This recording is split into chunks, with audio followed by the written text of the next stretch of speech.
Shalom. Saya rasa Bapak Ibu bisa 2 kali, 3 kali lebih semangat. Shalom. Apa kabar jemaat KAB? Antusias, just do it. Yes.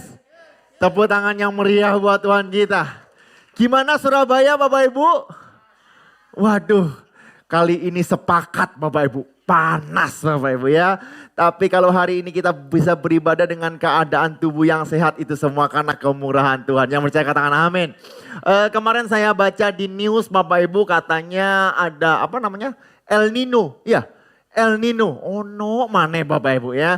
Jadi memprediksi minggu depan itu bisa suhu sampai 40 derajat katanya Bapak Ibu ya. Itu bukan panas lagi Bapak Ibu.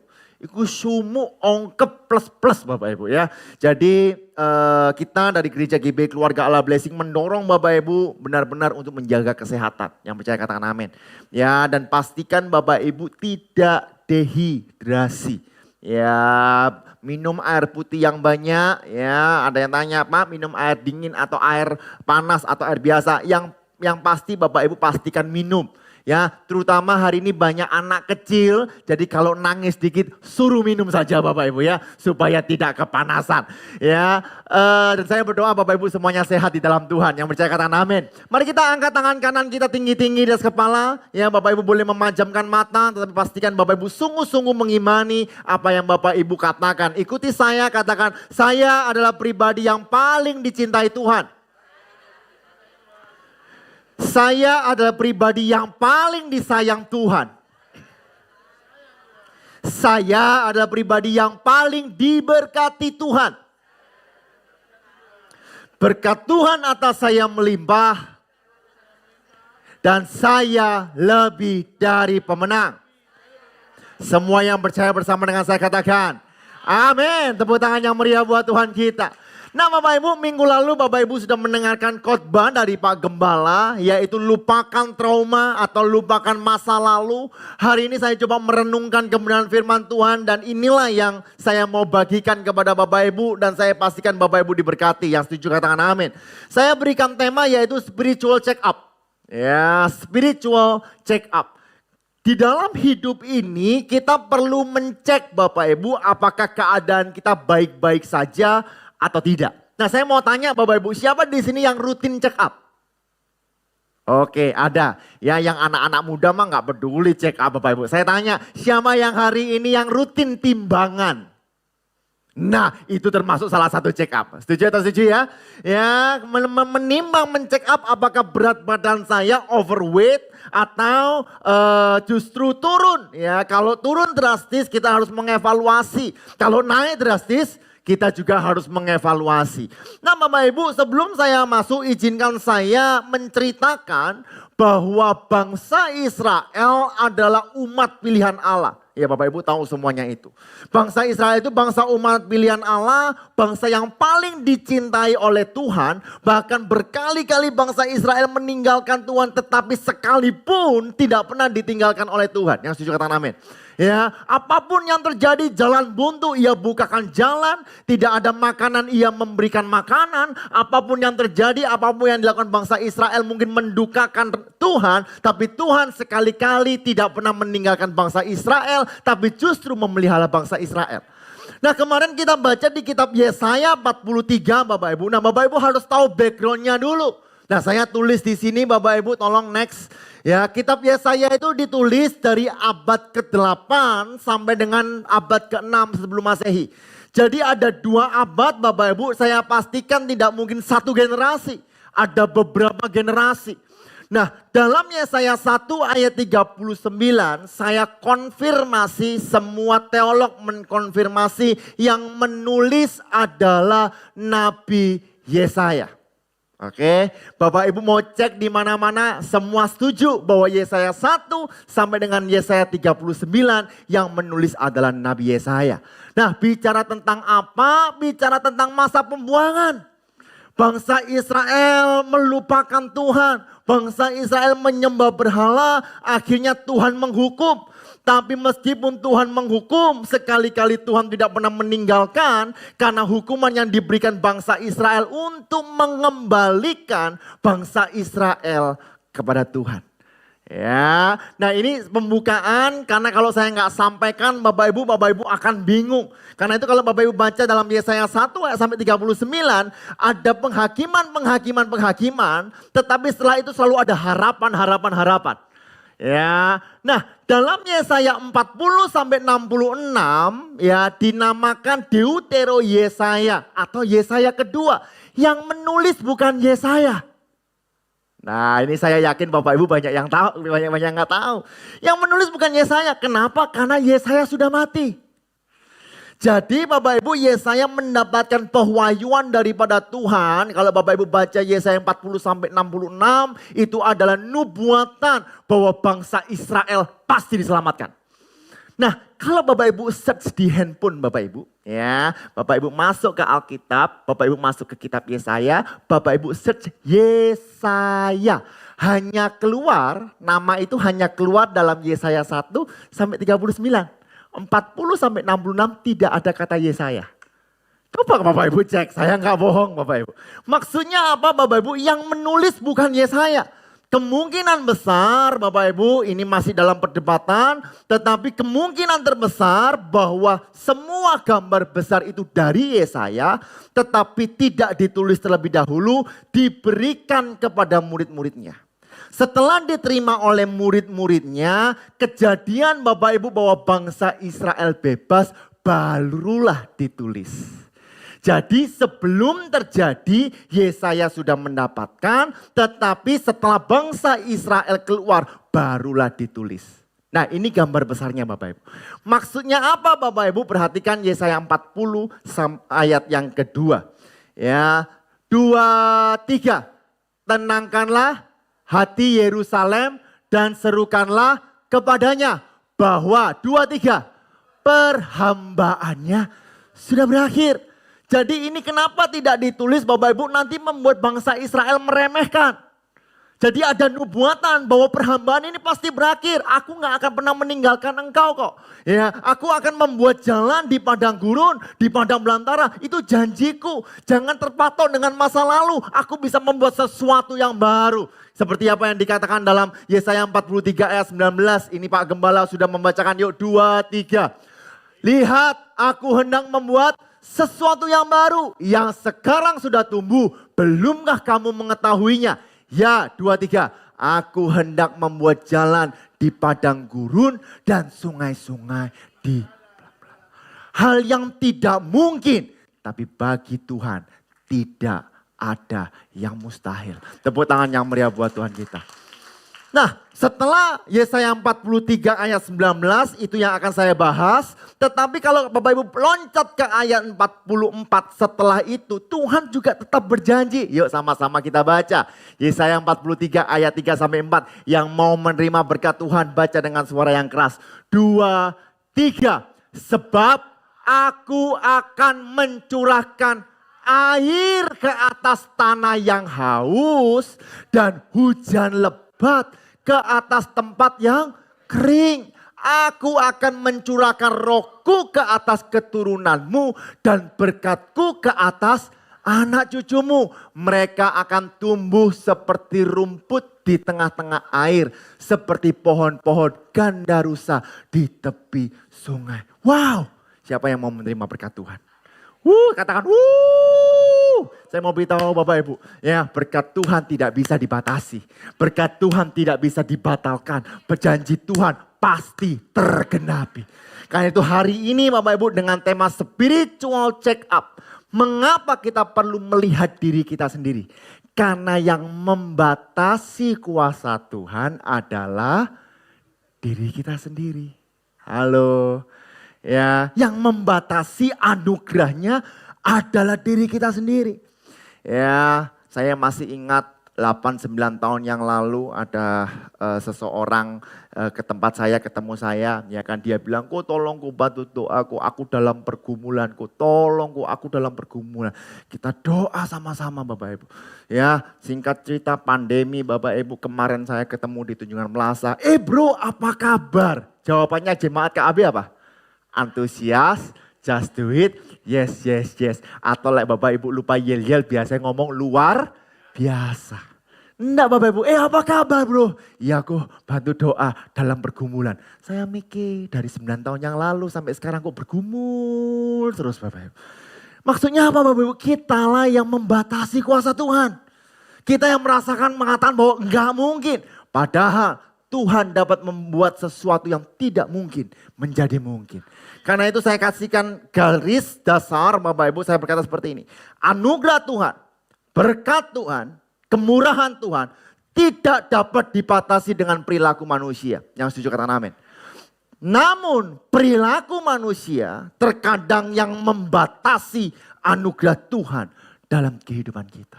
Pak, apakah kesalehan saya dapat membuat saya diberkati? Membuat saya diberkati? Yes, tapi bukan hanya sekedar itu. Karena berkat Tuhan tidak terbatas. Nah, perhatikan 2 Raja-Raja 4 ayat 6.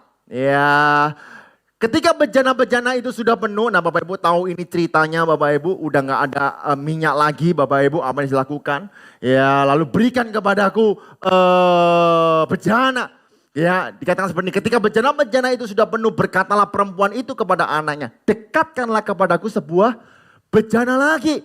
Tetapi jawabnya kepada ibunya, tidak ada lagi bejana. 2, 3, lalu berhentilah minyak itu mengalir.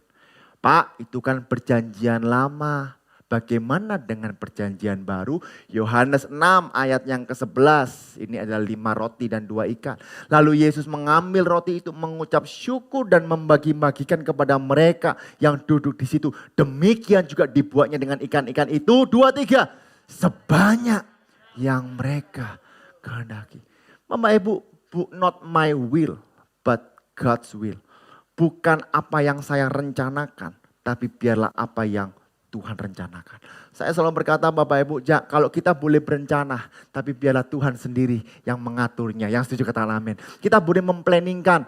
Ya, hari ini jemaat kita Andi, Cevera dan juga Cis ini berada di Jepang. Ya, kemarin baru berangkat sampai nanti bulan November Bini berangkat Jepang, ya kan? Oh Pak, kok semua ke Jepang? Rencana mau buka cabang KAB di Jepang. Ya, enggak Bapak Ibu, ini cuma bercanda. Tapi amin, haleluya. Ya, tetapi Bapak Ibu, ya kita bisa berencana, tapi Tuhan yang berkehendak. Yang setuju katakan amin. Apapun yang kita rencanakan boleh, tapi yuk kita bawa di kaki Tuhan. Biarlah Tuhan yang mengatur sepenuhnya. Mungkin rencananya tidak sesuai dengan kita, tapi satu hal yang saya mau katakan, pasti yang terbaik. Yuk kita masuk dalam kebenaran firman Tuhan. Hari ini saya bagikan 4 poin spiritual check up. Yang pertama, sebuah pertanyaan buat Bapak Ibu. Apakah kamu masih mencari Tuhan? Ya sama-sama kita baca. 2, 3. Apakah kamu masih mencari Tuhan? Kamunya diganti aku. 2, 3. Apakah aku masih mencari Tuhan? Bapak Ibu mencari Tuhan, saya ya tahu Bapak Ibu lupa, saya ini di gereja untuk cari Tuhan. Saya mau beritahu, tidak semua. Ada beberapa kita ke sini untuk cari berkat Tuhan. Halo?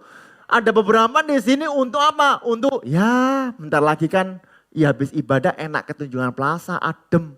Ada yang di sini mungkin AC nang oma panas, enak AC-nya gereja Bapak Ibu. Ya ada juga Bapak Ibu ya kan. Nah Bapak Ibu pertanyaan saya, apakah kita ke sini benar-benar untuk mencari Tuhan? Ya, meskipun berkat Tuhan sudah diberikan dan janji Tuhan sudah digenapi Bapak Ibu, pertanyaan saya kembali, apakah kita tetap mencari Tuhan? Nah, dasar saya Yesaya 43 ayat yang ke-22. Ya, sungguh engkau tidak memanggil aku apa? Hai Yakub. Perhatikan ya, saya garis kuning. Dan engkau tidak bersusah-susah karena aku, hai Israel. Saya mau tanya, bedanya Yakub dan Israel apa? Sama. Tapi saya bisa mengartikan seperti ini. Yakub adalah sebelum ia bertobat. Halo. Ya, Israel sesudah ia bertobat. Betul ya? Karena Yakub adalah masa lalu daripada Israel. Tapi Yakub juga bisa dikatakan bahwa dia dalam kesusahan. Tapi Israel dalam masa kebebasan. Bapak Ibu, kalau Bapak Ibu perhatikan kitab Yesaya Bapak Ibu. Sekali-kali ia berada di Babel, ia tidak pernah meminta pertolongan daripada Tuhan. Bahkan setelah ia bebas, ia pun tidak pernah meminta pertolongan daripada Tuhan. Padahal zaman purbakala, Yang membebaskan Israel dari Mesir siapa? Tuhan. Yang membelah laut siapa? Tuhan. Bahkan yang mengelilingi tembok Yeriko yang meruntuhkan siapa? Tuhan. Tapi di saat ia ada di tawanan Babel, dia ada masalah. Dia tidak mencari Tuhan. Bahkan di saat Tuhan membebaskan, ia pun tidak mencari Tuhan. Pertanyaannya kembali saya lemparkan. Apakah kita masih mencari Tuhan? Bahasa Indonesia sehari-hari lebih serem Bapak Ibu. Tuhan berkata, tetapi engkau Israel tidak menyembah aku dan tidak lagi berbakti kepada aku. FAYH lebih serem lagi Bapak Ibu ya. Yuk sama-sama FAYH kita baca 2, 3. Tetapi hai Israel, umatku, engkau tidak meminta pertolonganku. 2, 3. Engkau sudah bosan terhadap aku. Halo. Secara kasat mata Bapak Ibu ya, bangsa Israel berkata bahwa aku lebih baik menyembah berhala. Ya, yang kelihatan daripada yang Tuhan tidak kelihatan. Padahal Bapak Ibu yang menolong dan menyertai adalah Allah Israel. Yuk hari ini kita mengevaluasi diri. Apakah kita tetap mencari Tuhan? Atau jangan-jangan Bapak Ibu bosan mencari Tuhan. Ada amin. Bapak Ibu masih bersama dengan saya. Saya nggak berani banter-banter Bapak Ibu, ada bayi 2 tidur. Halo, ada damai sejahtera, yang satu di sebelah. Maaf, ya kan. Nah perhatikan Bapak Ibu, ciri-ciri orang yang bosan dengan Tuhan. 1, ibadah atau melayani hanya sebagai rutinitas. Ya ke KAB lah, daripada engkau telepon Pak Gem, aku tak nang gereja. Ke KAB, apa kangen be pentol ngarep. Ya kan. Ya, habis itu pada setelah datang pentol ngarepi libur. Aduh kok libur sih. Ya kan. Mari gitu ada yang datang, kok entek. Bapak Ibu saya mau beritahu, depan itu luar biasa loh Bapak Ibu. Diberkati sama jemaat KAB. Amin. Ya, saya nggak beritahu nanti Bapak Ibu marah gitu ya. Ada salah satu jemaat pendeta di sini Bapak Ibu. Ya hamba Tuhan di sini. Ya, kalau pesan 70 bungkus.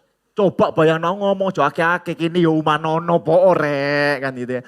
Tapi hari ini saya mau tanya, apakah kita melayani sebagai rutinitas atau kita mencari Tuhan? Siapa di sini yang sebelum ke gereja engkau mempersiapkan hati baik-baik Tuhan, bicaralah baik-baik Tuhan. Tuhan apa yang harus aku dengarkan, Tuhan apa yang saya lakukan, apa Tuhan yang dapat mengoreksi hidupku. Nah itu bukan rutinitas, tapi kalau Bapak Ibu hanya datang sebagai rutinitas, ada sebuah pertanyaan, jangan-jangan Bapak Ibu sudah bosan. Hari ini Bapak Ibu gak lihat Pak Gem karena Pak Gem ada di Storjo. Ada sebuah kejadian di Storjo yang asik Bapak Ibu. Next tolong dong, nanti kita balik. Ya, Storjo meterane kobong Bapak Ibu hari ini. Jadi hari ini di Storjo Prima Pak itu meterane kobong. Pas latihan PAW semangat, apalagi Bapak Ibu hari ini ada worship leader pertama kali yang nyanyi, ya kita latih. Pertama kali WL kobong gak iso ibadah Bapak Ibu. Ya, tapi Bapak Ibu lihat jemaat banyak Bapak Ibu, terus gimana? Tanpa AC, tanpa lampu. Pak Gem nyanyi, Pak Gem khotbah, Pak Gem berjamuan, Pak Gem memberikan persembahan, dan Pak Gem doa berkat. Langsung Bapak Ibu, percayalah pasti gobios Bapak Ibu. Ya, tapi satu hal mau saya beritahu. Ada semangat, amin. Ya memberitakan firman. Aduh Bapak Ibu, Pak Gem itu loh Bapak Ibu tadi ke sana seingat saya pakai jas. Ya wis dicopot Bapak Ibu. Ya artinya panas. Tapi Bapak Ibu, ibadah bukanlah sebuah rutinitas. Ibadah mencari Tuhan dan mencari kebenaran firman Tuhan. Tepuk tangan yang meriah buat Tuhan kita. Balik lagi Bu Sen tolong. Ya kurangnya kerinduan untuk memahami firman Tuhan. Ya. Kalau khotbah yang tentang pendalaman firman, sejarah penting. Yang pentinglah aku diberkati. Yang mau diberkati, yang mau terima mujizat, yang mau ini, wah senang Bapak Ibu. Kalau pengajaran, wis males wis. Ko Yosua tau, ko Yosua pasti pengajaran tok, wis angel. Bapak Ibu tapi saya mau beritahu, kalau engkau mengenal kebenaran firman Tuhan, engkau gak perlu tentang mujizatnya, Tuhan pasti sediakan. Yang setuju katakan amin. Ya, lalu apa? Kecewa dengan kehidupan yang dialami. Ya, setiap hari sambatan. Kemarin Bapak Ibu saya bertemu dengan teman Jim, ya Koko, ya bisnisnya ATK, alat tulis gitu ya. Lalu dia gak ada angin, gak ada apa-apa, kita lagi latihan, dia bilang, Yos, aduh 3 bulan ini amsyong Yos. Apa Pak? 3 bulan ini sewepi. Dulu ya Bulan Mei, hari raya Mei ya, betul ya. Mei omsetku naik 50%. Bulan Juli wes turun 20%. Sekarang yos iso turun 80%. Mati kon. Dalam hatiku bukti kon urip kok ngomong mati. Ya toh. Terus bilang, terus apa kok? Wes gak ngerti lah. Iki pasti gara-gara pemilu. Pasti gara-gara ini, itu dan sebagainya. Ya dia kecewa, saya tanya. Kok kamu sekarang gereja mana? Wah aku suwe gak nang gereja. Loh apa? Ya, iya sejak pandemi aku wedi aku. Lah kan wedi nang gereja kok latihan ambek aku di sini gitu ya. Aku bilang datang ke gerejaku ya kan. Meskipun memang keadaan gak menentu. Tapi lihatlah Pak Mulia selalu tersenyum. Loh bener kan? Ya kan? Pak tepuk tangannya ngenyek iki ketokane Bapak Ibu. Ya, Pak Mulia ini pengusaha di Pasar Atom Bapak Ibu. Kalau Bapak Ibu tanya kepada saya Pasar Atom rame atau sepi, podo Bapak Ibu. Tapi lihat giginya semakin putih. Ya, kenapa Bapak Ibu? Karena hidup kita bukan ditentukan dari dunia ini. Hidup kita ditentukan oleh Tuhan. Tepuk tangan yang meriah buat Tuhan. Nah cepat Bapak Ibu kadang kita lupa mengucap syukur. Ya, yang kelima, merasa ada sesuatu yang lebih bisa diandalkan daripada Tuhan. Baik itu atasan kita, baik itu uang kita, baik itu kesehatan kita. Aku punya uang, udahlah, wis pokoknya aku pergi, pokoknya perpuluhan aja lah, aku nggak perlu ke gereja. Ya, yang penting aku bisa makan, sakit, berobat ya Bapak Ibu. Bapak Ibu, kadang uang tidak bisa menyelamatkan engkau. Dan uang tidak bisa membuat engkau bahagia. Hanya Kristuslah yang dapat menghibur kehidupanmu. Amin. Nah yang keenam nanti saya bahas. Nah yuk Matius 6 ayat 33 ya sebelum saya masuk yang kedua. Bapak Ibu bersama-sama dengan saya, amin. Ya, koreksi pribadi ya. Saya pun mengoreksi Bapak Ibu. Matius 6 ayat 33, 2, 3. Tetapi carilah dahulu kerajaan Allah dan kebenarannya. Maka semuanya itu akan ditambahkan kepadamu. Kerajaan Allah ini bicara mengenai apa? Ya Roma 14 ayat 17 Alkitab menafsirkan Alkitab. Sebab kerajaan Allah bukan soal makanan dan minuman. Tetapi soal kebenaran, damai sejahtera dan sukacita oleh Roh Kudus. Jadi saat kita mencari dahulu kerajaan Allah, ini kita cari kebenaran. Karena kebenaran itu yang akan memerdekakan engkau, yang akan membuat engkau memiliki damai sejahtera, sukacita. Dan bukan hanya menambahi makanan dan minuman. Tuhan tidak pernah meninggalkan kita, yang setuju katakan amin. Meskipun bangsa Israel begitu buruk, dia tidak pernah meninggalkan bangsa Israel. Bahkan Tuhan selalu memelihara, menyuplai makanan kepada bangsa Israel. Hari ini Bapak Ibu yuk kita koreksi. Yang pertama, apakah kita masih mencari Tuhan? Yang kedua, apakah kamu masih meluangkan waktu untuk Tuhan? Yuk sama-sama kita baca, 2, 3. Apakah kamu masih meluangkan waktu untuk Tuhan? Yesaya 43 ayat 23 sampai 24. Engkau tidak membawa domba korban bakaranmu bagiku. Dia udah diselamatkan ya bangsa Israel ya. Dan tidak memuliakan aku dengan korban sembelihanmu. Ya, aku tidak memberati engkau dengan menuntut korban sajian atau menyusahai engkau dengan menuntut kemenyan. Namun engkau tidak membeli tebu wangi bagiku dengan uang atau mengenyangkan aku dengan lemak korban sembelihanmu. Tapi engkau memberati aku dengan dosamu. Engkau menyusahai aku dengan kesalahanmu. Apa maksudnya ini? Di dalam perjanjian lama ya kalau kita berdosa, kita mau mengucap syukur, kita harus mempersembahkan korban. Korban itu kita sembelih, kita beri yang terbaik, kita taruh di mezbah. Lalu bagaimana dengan perjanjian baru? Perjanjian baru berkata Roma 12 ayat 1, 2, 3. Karena itu saudara-saudara, demi kemurahan Allah aku menasehatkan kamu supaya mempersembahkan tubuhmu sebagai persembahan yang hidup, yang kudus dan yang berkenan kepada Allah. Itu adalah ibadahmu yang sejati. Kalau kita sinkronkan dengan Yesaya 43 ayat 23, apakah hidup kita sebagai korban bakaran yang sejati untuk kemuliaan nama Tuhan? Apakah kita sudah menyerahkan hidup kita yang berkenan kepada Tuhan? Apakah hidup kita ini loh sudah memuliakan Tuhan? Apakah hidup kita ini loh sudah mengharumkan nama Tuhan? Apakah hidup kita ini loh sudah mengenyangkan Tuhan? Halo, Pak, mengenyangkan Tuhan bukan hanya sekedar ke gereja. Mengenyangkan Tuhan adalah dari setiap perilaku yang kita lakukan. Yang setuju katakan amin. Ada sebuah lagu bernyanyi seperti ini. Menyenangkanmu, senangkanmu, hanya itu kerinduanku. Jemaat kami katakan, menyenangkanmu, senangkan hatimu, hanya itu kerinduan. Tepuk tangan dong yang meriah buat Tuhan kita. Tuhan gak menuntut, tapi kalau engkau memberikan yang terbaik buat Tuhan, itu menyenangkan Tuhan. Ya, di saat papa saya ulang tahun, papa saya gak pernah minta kado kepada saya. Tapi di saat saya memberikan sesuatu, percayalah dia mengalami sukacita. Yang setuju katakan amin. Ya, istri saya gak pernah minta kado. Tapi kalau saya memberi Bapak Ibu tanpa dia minta, pasti akan menyenangkan dia. Demikianlah hidup kita. Yuk menyenangkan Tuhan. Amin. Luangkan waktu untuk apa? Untuk berdoa. Luangkan waktu untuk apa? Bersyukur kepada Tuhan. Luangkan waktu untuk apa? Bernyanyi. Yuk playlist Bapak Ibu lebih banyak lagu Blackpink atau lagu rohani. Ya, playlist Bapak Ibu lebih banyak. Apa sih sekarang saya nggak tahu sih sekarang. Lagu-lagu TikTok atau lagu-lagu rohani.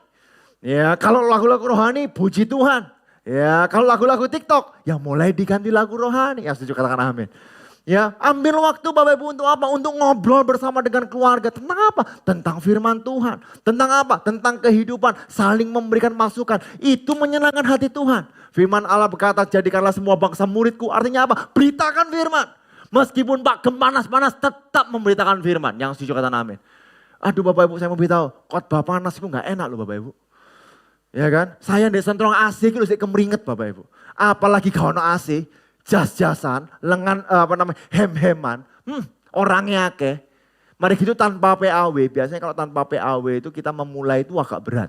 Ya, Bapak Ibu saya mau beritahu, soro loh Bapak Ibu. Tapi tetap beritakan firman. Karena kita gak melihat manusia, kita melihat Tuhan. Yang setuju katakan amin. Yuk luangkan waktu, sama-sama katakan luangkan waktu. Saya katakan seperti ini, kesibukan adalah musuh terbesar kerohanian. Yuk sama-sama kita baca, 2, 3. Kesibukan adalah musuh terbesar kerohanian. Pak gak iso Pak nang gereja Pak, repot aku Pak. Apa? Kerja. Ya, gak sempat aku baca Alkitab, busy. Ya kan. Ayo didorong lagi. Repot aku Pak, punya anak. Oh di sini gak ada, buktinya bawa anak semua Bapak Ibu. Ya repot Pak, gue agak gede. Repot Pak, anakku muter. Ya repot ini, repot itu dan sebagainya, sibuk-sibuk. Kesibukan adalah musuh terbesar kerohanian. Bahkan Joyce Meyer berkata seperti ini. Kita perlu membuat waktu untuk diam. Dan berhubungan dengan Tuhan. Karena kesibukan adalah musuh yang merampas waktu itu. Halo, kita perlu diam. Kita perlu ada saat teduh bersama-sama. Kita perlu sendiri untuk membaca firman Tuhan. Ibadah kayak gini baik gak? Baik Bapak Ibu. Bapak Ibu udah meluangkan waktu gak? Yes tentu. Ya kan? Tapi ada waktunya kita diam, duduk diam untuk membaca dan merenungkan firman Tuhan. Yang setuju katakan amin. Yang percaya berikan tepuk tangan yang meriah buat Tuhan. Perhatikan Bapak Ibu, Yakobus 4 ayat 14 sampai 17. Saya agak cepat ya Bapak Ibu. Bapak Ibu masih bersama-sama dengan saya? Yang menerima berkat lambaikan tangan. Ya berikan suara-suara yang meriah buat Tuhan kita. Yuk kita baca Yakobus 4 ayat 14 sampai 17. 2, 3. Sedang kamu tidak tahu apa yang akan terjadi besok. Apakah arti hidupmu? Hidupmu itu sama seperti uap yang sebentar saja kelihatan lalu lenyap. Sebenarnya kamu harus berkata, jika Tuhan menghendakinya, kami akan hidup dan berbuat ini dan itu. Tetapi sekarang kamu memegahkan diri dalam congkakmu, dalam kesombonganmu. Dan semua kemegahan yang demikian adalah salah. Ayat 17, 2, 3. Jadi jika seorang tahu bagaimana ia harus berbuat baik, tapi ia tidak melakukannya, ia berbuat dosa. Pada suatu hari ada sebuah kisah Bapak Ibu 5 Agustus 2010 kalau nggak salah. Yaitu Jose Enriquez. Ya, nah Jose Enriquez.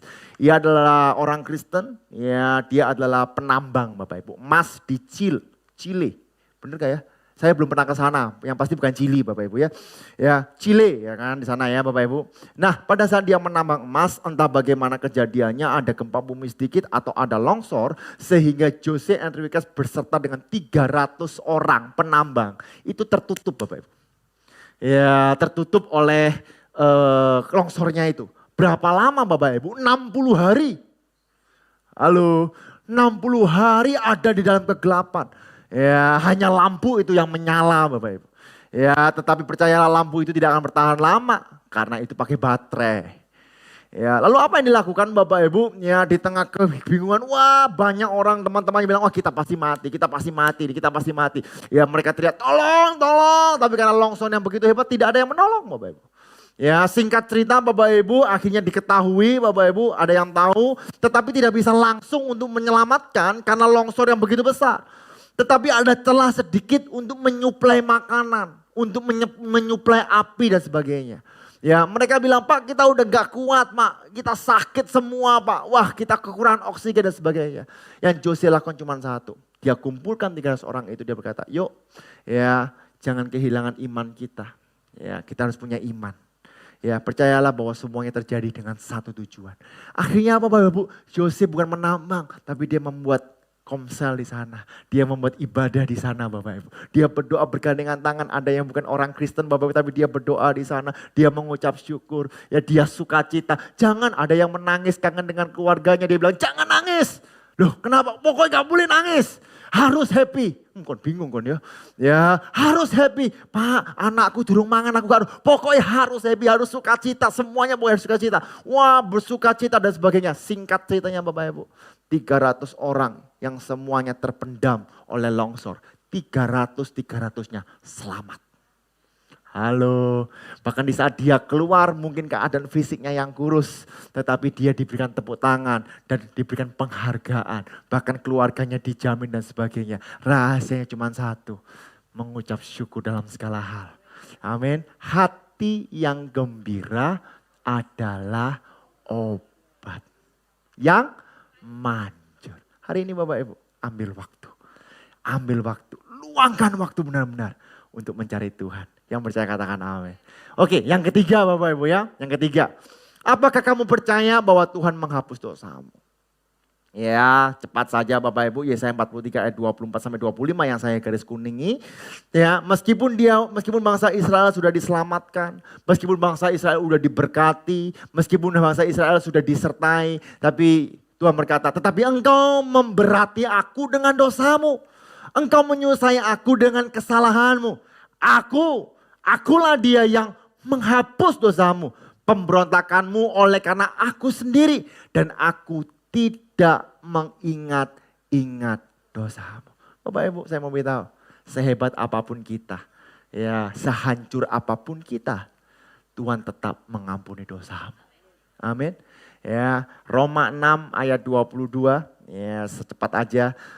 Tetapi sekarang setelah kamu dimerdekakan dari dosa dan setelah kamu menjadi hamba Allah, kamu beroleh buah yang membawa kamu kepada pengudusan dan sebagai kesudahannya ialah hidup yang kekal. Tepuk tangan yang meriah buat Tuhan kita. Bapak Ibu, jemaat kita satu Bapak Ibu kemarin ngobrol dengan saya panjang. Dulu ibadah masih kecil, nuakalnya amit Bapak Ibu. Ya tiba-tiba sekarang Bapak Ibu dia sadar. Ya dia sadar, dia datang ke gereja, ke KAB udah lama doa malam, ya kan. Lalu sepanjang ibadah dia itu cuma nangis Bapak Ibu. Dia cuma nangis bilang, aduh Tuhan aku ini kok gini ya Tuhan, aku gini, aku ini kok kayak gini, aduh kenapa kok aku masalahku akeh, kenapa aku gak ada yang sayang ngambil aku, kenapa keluarga aku, wah pokoknya semuanya Bapak Ibu disalahkan. Tetapi Bapak Ibu dia berkata, aku percaya kok Tuhan, tapi Engkau sudah menebus aku. Ya, lalu saya berkhotbah Bapak Ibu mengenai, saya dan Pak Gembala selalu khotbah mengenai gospel center gitu ya, Christ center gitu ya, bahwa Kristus sudah menebus hidup kita. Engkau buruk, engkau baik, engkau hebat, engkau enggak hebat, Tuhan tetap menebusmu. Lalu dia mengatakan bahwa Tuhan aku percaya bahwa aku sudah dibebaskan. Tahu Bapak Ibu apa yang terjadi? Ya, dia semangat. Ya, malah dengar-dengar katanya mau sekolah Alkitab. Katakan wow. Ya, dia yang biasanya males pelayanan tiba-tiba dia itu happy pelayanan. Bahkan dia datang yang di sana, dia pengen. Dan lalu dia ngomong sama saya, kok ya apa belajar Alkitab, ya apa ini dan sebagainya. Loh kenapa kok kamu tiba-tiba seperti ini? Karena aku sadar kok bahwa aku berharga di mata Tuhan. Ya tepuk tangan dong yang meriah buat Tuhan kita. Dunia mungkin tidak menghargai engkau. Tapi engkau berharga di mata Tuhan. Di dunia mungkin tidak ada yang mengasihi engkau. Saya mau beritahu, karena begitu besar kasih Allah kepada engkau. Sehingga ia diberikan anugerahnya yang tunggal. Supaya setiap orang yang percaya tidak binasa. Melainkan beroleh hidup yang kekal. Tepuk tangan yang meriah buat Tuhan kita. Bapak Ibu, kalau engkau percaya bahwa Tuhan sudah menebus engkau. Jangan berkata sedikit-sedikit kayaknya aku dikutuk. Halo. Ya kayaknya Tuhan gak sayang dia ambil aku. Kenapa? Pak Mulia diberkati tokonya rame, tempatku kok sepi. No Bapak Ibu. Halo, ya engkau diberkati, jangan batasi kuasa Tuhan. Halo, di tengah pandemi loh Bapak Ibu, saya juga heran sama papa saya, kok bisa beli gading pantai? Halo, ya saya sempat ngobrol sama papa saya, Pak, kapan rise and building? Ya kita ambil bagian untuk apa? Untuk membeli tanah, untuk membangun gereja. Ya volunteer, ya 10.000 ya 10.000, yang penting kita ambil bagian. Ya. Papa saya cuma bilang satu, nanti Yos, situasi kondisi masih kayak gini. Ya percayalah Tuhan, Papa percaya Tuhan pasti menyediakan. Saya mau beritahu Bapak Ibu, ya iman seperti ini sekarang udah jarang loh Bapak Ibu. Ya utang 3 juta nek pinjol bunuh diri kok Bapak Ibu. Halo, ya saya mau beritahu Bapak Ibu, bagi Tuhan tidak ada yang mustahil. Kalau Tuhan sudah membebaskan engkau, Tuhan sudah memerdekakan engkau. Tuhan pasti memberikan mujizat dan kuasanya dalam kehidupanmu. Yang percaya beri tepuk tangan yang meriah buat Tuhan. Pemain musik bisa maju ke depan. Yang terakhir Bapak Ibu. Apakah kamu mau bertobat dan jujur kepada diri sendiri dan kepada Tuhan? Ini penting Bapak Ibu. Orang Kristen lama biasanya dia bilang aku cukup bertobat sekali dan aku gak mau bertobat lagi. Tapi hari ini Bapak Ibu bertobatlah setiap hari. Milikilah gaya hidup pertobatan. Kalau engkau memiliki gaya hidup pertobatan setiap hari, engkau bisa mengoreksi dirimu. Tuhan aku salah, Tuhan apa yang harus aku lakukan. Setiap keputusan, yuk berdoa kepada Tuhan. Yesaya 43 ayat 26 saja Bapak Ibu saya bacakan. Ingatkanlah aku, 23, marilah kita berperkara. Kemukanlah segala sesuatu supaya engkau nyata benar. Bukankah keterbukaan adalah awal dari pemulihan? Kalau rumah tanggamu sedang tidak baik-baik saja, engkau perlu terbuka kepada dirimu sendiri dan tentu juga kepada Tuhan. Kalau ekonomimu sedang tidak baik-baik saja, engkau perlu terbuka kepada dirimu sendiri dan kepada Tuhan. Yang setuju katakan amin. Ya, kalau mungkin pelayananmu gitu-gitu saja sedang tidak baik-baik saja, engkau perlu terbuka kepada dirimu sendiri dan kepada Tuhan. Apa motivasi kita? Kalau pertumbuhan rohani kita stuck sampai gitu-gitu saja, kita engkau perlu mengevaluasi diri. Ya, engkau harus jujur kepada diri kita sendiri dan kepada Tuhan. Saya suka Bapak Ibu 1 Yohanes 1 ayat 9, ini ayat terakhir saya Bapak Ibu. Ya, jika kita mengaku dosa kita, maka Ia adalah yang setia dan adil. Sehingga Ia akan mengampuni segala dosa kita dan menyucikan kita dari segala kejahatan. Jika, tepuk tangan yang meriah buat Tuhan kita. Jika kita mengaku. Jadi orang Kristen itu enak loh Bapak Ibu. Tinggal ngomong. Betul ya? Tuhan ampuni aku Tuhan. Aku nerima Engkau sebagai Tuhan Yesus. Tuhan aku mau berubah. Tolong bimbing aku. Tuhan tolong Tuhan aku sedang menghadapi pergumulan. Tapi aku percaya jalanmu yang terbaik. Tinggal ngomong Bapak Ibu. Bukankah Dia Tuhan yang mendengar setiap doa kita. Yang setuju katakan amin. Yuk hari ini kita introspeksi diri kita sendiri. Apakah engkau masih mencari Tuhan? Meskipun engkau gak ke gereja mungkin. Meskipun engkau rutin ke gereja mungkin. Apakah engkau masih mencari Tuhan? Atau yang engkau cari hanyalah cuan, dan cuan. Apakah kamu masih meluangkan waktu untuk Tuhan? Ambil waktu untuk saat teduh, untuk merenungkan firman Tuhan, untuk memuji, untuk bersyukur, untuk mesbah keluarga. Apakah kamu masih percaya bahwa Tuhan menghapus dosamu?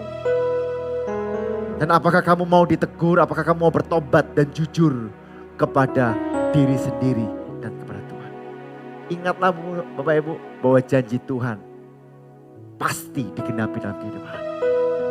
Karena itu saya tutup dengan ini. Yesaya 44 ayat 3 sampai 4 tadi sudah kita baca. Ini janji Tuhan. Sebab aku akan mencurahkan air ke atas tanah yang haus. Air kehidupan akan membuat engkau tidak akan pernah haus lagi. Dan hujan lebat ke atas tempat yang kering. Mungkin Bapak Ibu merasa kering. Tapi Tuhan akan memberikan hujan yang lebat. Aku akan mencurahkan rohku ke atas keturunanmu. Dan berkatku ke atas anak cucumu. Mereka akan tumbuh seperti rumput di tengah-tengah air. Seperti pohon-pohon gandarusa di tepi sungai. Tepuk tangan yang meriah buat Tuhan.